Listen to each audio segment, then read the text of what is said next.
Hello everyone. चलिए आज मैं आप लोगों को मोहर सर्किल का है दूसरा क्वेश्चन सॉल्व करना बताऊंगा कि किस तरीके से हम इस क्वेश्चन को सॉल्व करेंगे।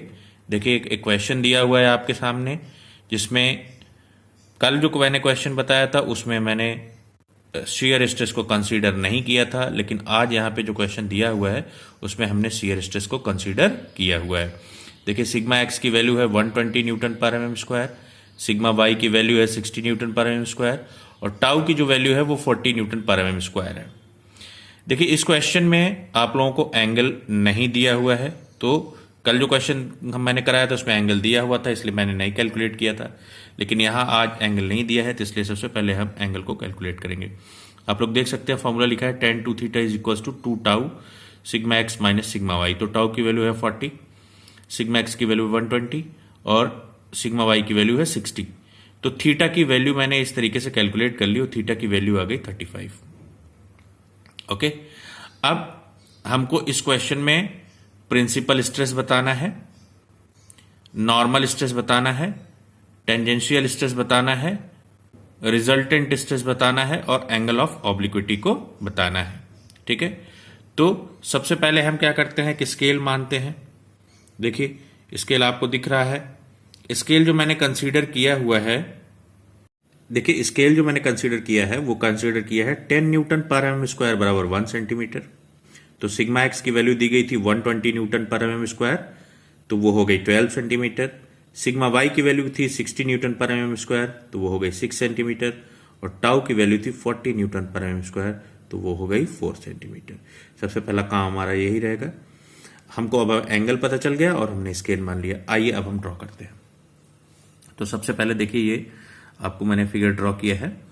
अब सबसे पहले कल की तरह हम एक स्केल लेंगे, कोई भी एक स्केल ले लेंगे, लेकिन हमारी जो वैल्यू है सिग्मा एक्स की वो हमने देखी है कि वो 12 सेंटीमीटर हमने एक ली है, तो 12 से थोड़ा सा ज्यादा ही लेंगे।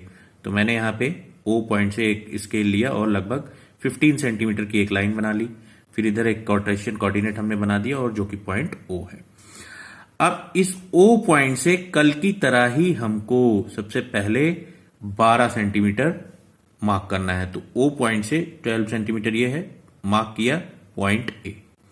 O पॉइंट से ही दूसरा जो हमको 6 सेंटीमीटर मार्क करना है, 6 सेंटीमीटर पर पॉइंट लगाया, उसको पॉइंट 1 लिया B। अब ये दो पॉइंट्स मिल गए हमको A और B। अब A और B मिल गए। अब देखिए हमको यहां पे शियर स्ट्रेस दिया हुआ है, तो हमको यहां पे क्या करना है, A और B मिलने के बाद अब जो शियर स्ट्रेस की वैल्यू थी वो हमारी कितनी थी, 4 सेंटीमीटर या 40 न्यूटन पर एम स्क्वायर। तो अब B पॉइंट, सबसे पहले B पॉइंट पे स्केल रखिए और 4 सेंटीमीटर का एक परपेंडिकुलर ड्रॉप कर दीजिए, जो ठीक है। इसके बाद इधर आइए A पॉइंट पे और 4 सेंटीमीटर का एक परपेंडिकुलर बनाइए। अब इन दोनों, जहां पे ये दोनों हैं, इन दोनों पॉइंट्स को ऐसे उठाइए स्केल और मिला दीजिए। मिला दिया, ये पॉइंट C पे कट करेगा। अब आपको क्या करना है, अब आपको इसको उठाना है। ये क्या है आपका कंपास। कंपास को लेना है और इस C पॉइंट पे रखना है, C पॉइंट पे रखना है और ये समझ लीजिए कि जो है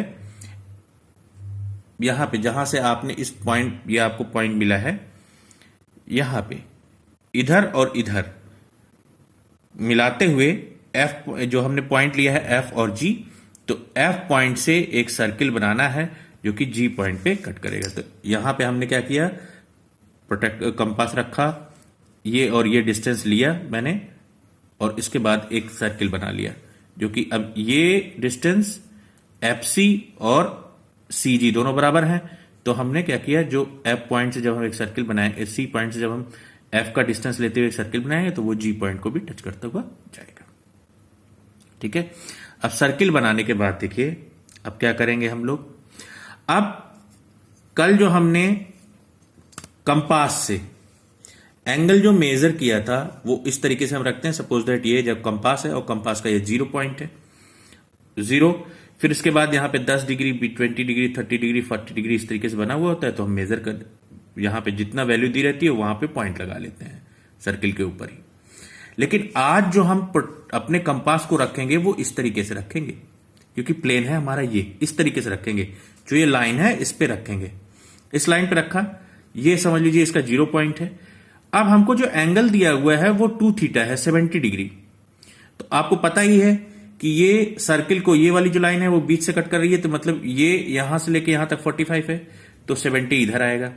तो ये हमारा यहां पे डी पॉइंट 70 यहां आया, और डी पॉइंट जो कि हमने जहां पे 70 डिग्री आ रहा है वहां पे हमने एक पॉइंट लगा लिया और उस पॉइंट को हमने कह दिया डी। अब डी पॉइंट से ही मैंने एक परपेंडिकुलर ड्रॉप किया जो कि ई पॉइंट पे कट करेगा, और ओ डी को मैंने क्या किया, मिला दिया। पहले डी ई परपेंडिकुलर, फिर ओ डी को मैंने मिला दिया। मिलाने के बाद अब ये बन गया है हमारा। अब हम देखिए कौन कौन सी वैल्यूज हमारे पास आएंगे। तो सबसे पहले हम बताएंगे कि नॉर्मल स्ट्रेस कितनी है।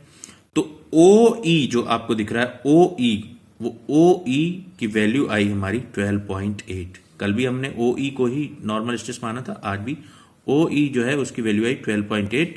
तो यही हमारी नॉर्मल स्ट्रेस हुई। तो 12.8 सेंटीमीटर, तो 12.8 में 10 से गुणा करोगे तो कितना हो जाएगा, 128 Newton per M square normal आ गई। अब टेंजेंशियल स्ट्रेस जो सिग्मा टी होगा तो उसकी वैल्यू आई, उसको वो क्या है, डीई। डीई जो होगा वो सिग्मा टी होगा। तो डीई की जो वैल्यू आई वो 3 सेंटीमीटर है, इसका मतलब 30 न्यूटन पर एम स्क्वायर। अब हमको रिजल्टेंट स्ट्रेस जो मेजर किया तो ओ डी जो है वो सिग्मा आर है, और उसकी वैल्यू आई 13.4, मतलब 134 Newton per M square. Tau max मैंने पहले ही बताया था आपको, कि कल बताया था कि टाउ मैक्स जो होता है मैक्सिमम शियर स्ट्रेस, वो रेडियस ऑफ द सर्किल होता है। तो रेडियस ऑफ द सर्किल है यहाँ पे 5 सेंटीमीटर, तो इसका मतलब जो हमारा टाउ मैक्स की वैल्यू आई वो 50 न्यूटन पर एम स्क्वायर हुई। अब यहाँ पे आज एक चीज और हमने ऐड की है कि यहाँ पे प्रिंसिपल स्ट्रेसेस बतानी है। प्रिंसिपल स्ट्रेसेस मैं पहले ही बता चुका हूँ आपकी, 2 टाइप की होती है। मेजर प्रिंसिपल स्ट्रेस जिसको डिनोट करते हैं सिग्मा 1 से, और माइनर प्रिंसिपल स्ट्रेस जिसको डिनोट करते हैं सिग्मा 2 से। तो यहां पे जो मेजर प्रिंसिपल स्ट्रेस होगी वो होगी ओ आई। ये जो जहां पे ये सर्किल इस लाइन को कट करेगा वहां पे हमने एक वो लिया, पॉइंट लिया, वो है आई, और यहां भी एक जगह कट करेगा, उस पॉइंट को हमने ले लिया जे। ओ आई जो होगी वो सिग्मा 1 होगी। तो ओ आई की वैल्यू आई 14 सेंटीमीटर, इसका मतलब 140 न्यूटन पर एम स्क्वायर। और जो ये ओ जे आपको दिख रहा है, ओ जे की जो वैल्यू होगी यही आपकी सिग्मा 2 होगी, मतलब माइनर प्रिंसिपल स्ट्रेस। और ओ जे की वैल्यू आई 4 सेंटीमीटर या 40 न्यूटन पर एम स्क्वायर। अब देखिए इस तरीके से सारी वैल्यू आई। ओ आई सिग्मा 1 की वैल्यू मैं पहले बता चुका हूं 14 सेंटीमीटर। ओ जे सिग्मा 2 4 सेंटीमीटर मतलब 40 न्यूटन। ओ ई जो है वो सिग्मा एन है, डी ई जो है सिग्मा टी है, ओ डी जो है सिग्मा आर है। टाउ मैक्स में बता ही चुका हूं, radius of the circle 5 centimetre. अब कल एक चीज मैं भूल गया था आप लोगों को बताना, देखिए phi, angle of obliquity phi नहीं बताया था। तो ये जो एंगल है ये फाई है। अब मेरे पास आपको पता ही है कि प्रोटेक्टर तो है नहीं, तो मैंने ऐसे अप्रोक्सीमेट वैल्यू ली है कि फाई की वैल्यू जो हमारी आई है वो 15 डिग्री आई है।